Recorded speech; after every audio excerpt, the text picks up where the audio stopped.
অনুষ্ঠান বাড়ির মতো নবরত্ন কারি কীভাবে খুবই তাড়াতাড়ি বাড়িতে বানিয়ে নেবেন সেই রেসিপিটাই আজকে শেয়ার করব। নমস্কার বন্ধুরা, বং ফুড স্টোরিতে আপনাদের সকলকে জানাই স্বাগত। তো বেশি কথা না বাড়িয়ে চলুন ভিডিওটি শুরু করা যাক। আমি এখানে 9টি উপকরণ নিয়ে নিয়েছি। ফুলকপি, ক্যাপসিকাম, আলু, মটরশুঁটি, সুইটকর্ন, টমেটো, গাজর, বিনস আর পনির। প্রথমেই একটা পেস্ট তৈরি করে নেব। টমেটো, আদা, কাঁচা লঙ্কার। আর একটা পেস্ট তৈরি করব পোস্ত, কাজু, কাঠবাদাম আর চারমগজ। দুটো পেস্ট তৈরি করে সাইডে রেখে দেব।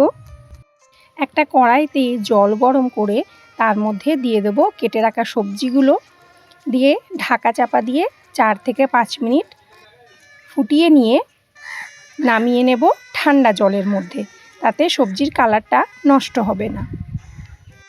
একটা ফ্রাইং প্যানে তেল আর একটু ঘি নিয়ে তার মধ্যে সামান্য লবণ দিয়ে পনিরগুলোকে আমি হালকাভাবে ভেজে তুলে নেব।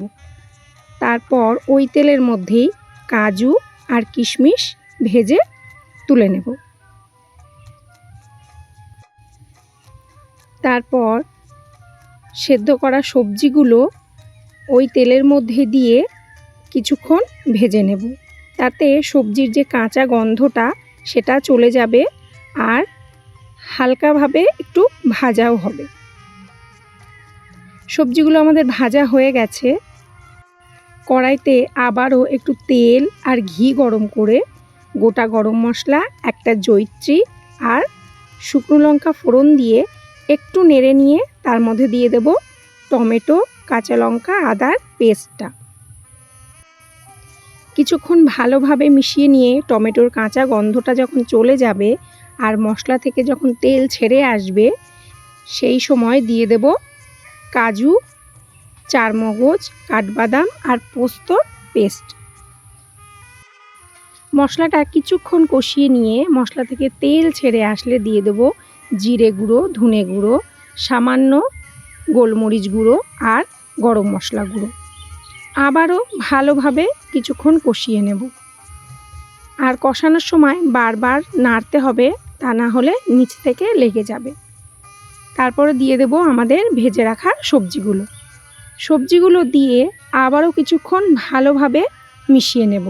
তারপর দেব ক্যাপসিকামটা আমি সেদ্ধর সময় দিইনি। তারপর দিয়ে দেব দুধ দেওয়ার পর একটু ফুটে উঠলে তার মধ্যে দিয়ে দেব কেটে রাখা টমেটো আর ভেজে রাখা পনির আর কাজু কিশমিশ।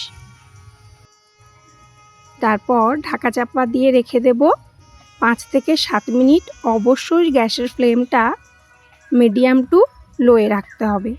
ঢাকাটা খুলে ভালোভাবে মিশিয়ে নিয়ে দিয়ে দেব সামান্য চিনি আর কাসৌরি মেথি। তারপর ভালোভাবে মিশিয়ে নিয়ে উপর থেকে দিয়ে দেব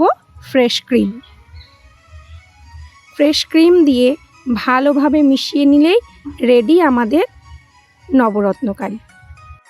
তাহলে এবার নবরত্ন কারি খাওয়ার যদি কখনো ইচ্ছা হয়, চটপট বানিয়ে ফেলুন বাড়িতে। তো ভিডিওটি কেমন লাগলো লাইক কমেন্টের অনুরোধ রইল। ধন্যবাদ।